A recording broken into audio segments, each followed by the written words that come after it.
No! No! No! Hi there, and thanks for joining me for another episode of Mr. Ed Draws. And in this episode, I'm going to be doing a Star Trek control panel. So if you're watching this video, you're probably a fan of Star Trek like I am. Leave a comment which one's your favorite. Mine's Voyager. I grew up with Gilligan's Island. Voyager just seemed like a space-aged version of that for some reason, so it just clicked with me. I love it. I watch it all the time. I've watched the series over and over again. It's one of those I can set in the background, listen to, kind of follow it in my head while I'm doing art. So I can have that noise and kind of watch TV without watching it. So that's something that I do, and when I actually do watch it, I notice the control panels in the background. I think they're really cool. So if you Wikipedia anything about the control panels, you'll learn that Gene Roddenberry had a very specific vision for how he wanted the next generation control panels to be. So he approached the artist. He said, I want it to kind of look like this. The artist made this general design that incorporated certain elements. So I wanted to kind of go through and see what are the elements that you see reoccurring in the Star Trek Next Generation control panels. Once I got kind of dove into that a little bit, I realized there's an entire industry devoted to control panels of every kind. They can be personalized. There's wallpaper. There's stuff that will show your kind of like windows done in Star Trek. Really, really crazy stuff. I love it all. I didn't realize there was so much, but I should have, because Trekkies tend to be a little bit on the autism spectrum. I'm not saying that dysphomistically. I have ASD, and I know that a lot of people with ASD identify with the characters like Data or Spock or Seven of Nine, the very logical characters that kind of don't fit in with the rest of the crew exactly. They're just kind of trying to figure out humanity, and people with ASD kind of have that problem, so they really identify with those characters the most of probably any characters. So they get into Star Trek, and I am one of those and that really gets into it. So I have a friend that's also into it, and for Christmas this year I wanted to make him a present. So he doesn't usually watch my videos. He's not kind of a video-y watcher, so hopefully he won't see this, but if he does, sorry, cat's out of the bag.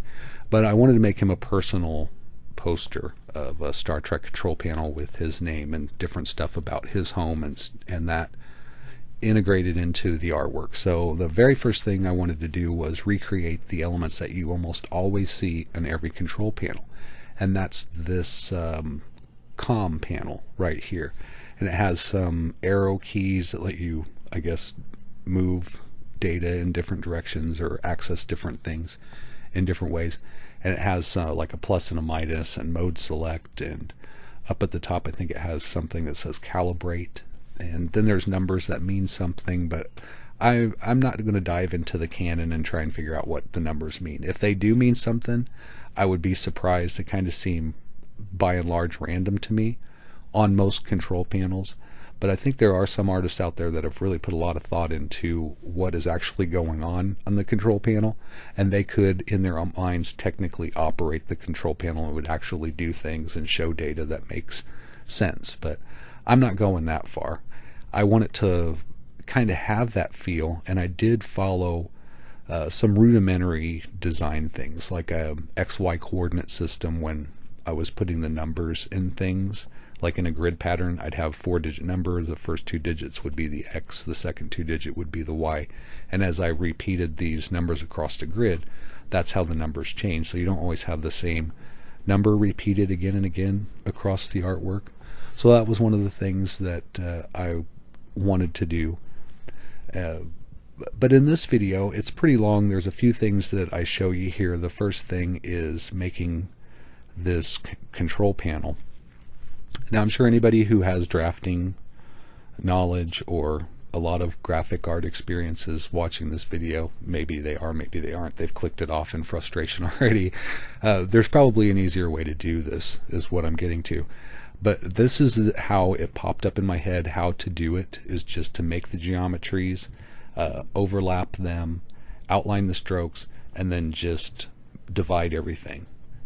Weed out the parts that I don't need, merge together, glue together the pieces that got cut that should be larger sections, and kind of get it to look like the original. Now there's a couple things that I wasn't able to do exactly like it. For instance, this polygon and the one just below it, they're supposed to be extended about twice their height away from the center of the circle.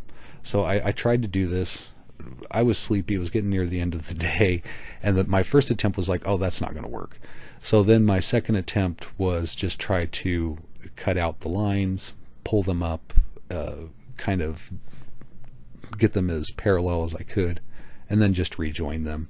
It's on such a small scale, it's imperceptible for the overall artwork, but for me, when I go zoom it down, I can see that it's not perfect, and that kind of irritates me a little bit. I want everything to be perfectly aligned. I could have done like a snap to grid thing, but that I've tried to use snap to grids and it just ends up frustrating me even further, so I just try to move things manually. But that notwithstanding, I try to clean up the artwork a little bit, get it as close to the original as possible, and that was just the outer ring. The inner ring, because the segmenting, whenever I cut everything apart, would have just completely dissected the center. I just decided to do that afterwards. So I pulled the center ring out as a scaled base and did my original control panel, and then I pulled that center ring back and then started to do the geometries in there as just like a separate part. And same process, match the geometries, overlap them, cut it apart, weed out things that you don't need. If there's more cutting that you have to do, add your geometries, rinse and repeat. And that's what I do here. So I get things to overlap just so I can get everything scaled and proportioned correctly. It's not perfect, but it's pretty close. When I reflect this over to the other side, I notice that it's not symmetrical along the vertical axis, that there's a little bit of a deviation. And I noticed this when I was making the circle and trying to line up the center to a ruler line. I just could not, because of the way that it has discrete movements and how the pixels move around. I couldn't get it to go exactly on center. It was off like a pixel, a unit, whatever that is. And whenever I scaled it and reflected it, that tiny little bit inflated and it threw things off about a line or two's width, which again is imperceptible on a larger scale, but I wanted things to be perfectly symmetrical and perfectly scaled as close as I could. And working toward that endeavor, I got things really, really close, but they're not perfect. But I tried. It actually took a lot of time. I had to cut this video down. It was probably, I think it was almost an hour and a half. I had to cut down all the video, speed it up, and edit it all together so that I could get this and it not be a 90-minute video. But even so, you can see it took a lot of work here. So the next thing, I go and just kind of select the polygons and match their colors fairly closely. And when I was doing that, I noticed that some of my geometries weren't perfectly overlapped, so it didn't cut them apart completely.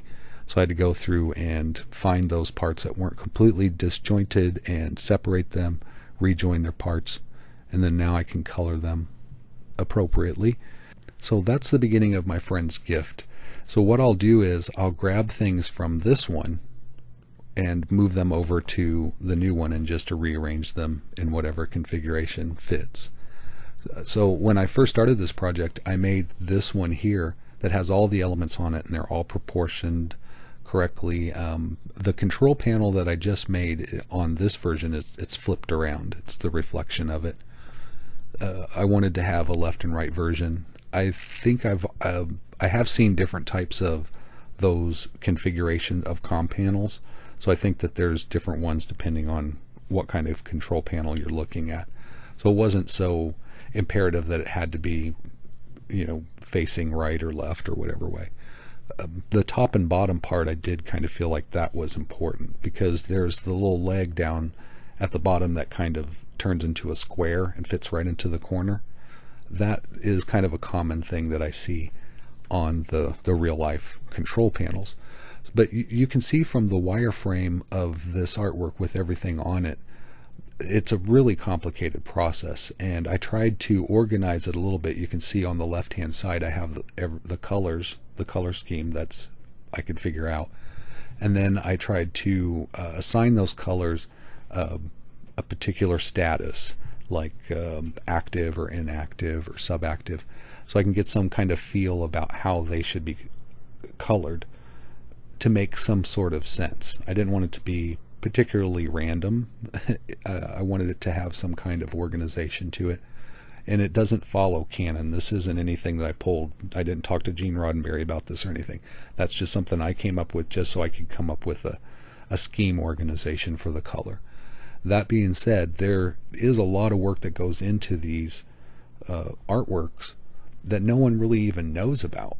It's in the background of a show. You see it, it's half blurred. You see it for 2 seconds, and then the movie goes on, and you never really know anything else about it. But that artwork was really important to setting the stage and giving you the feel, the environment, and really selling what story is being conveyed there. So it's as integral to the story as the words, the emotion from the actors.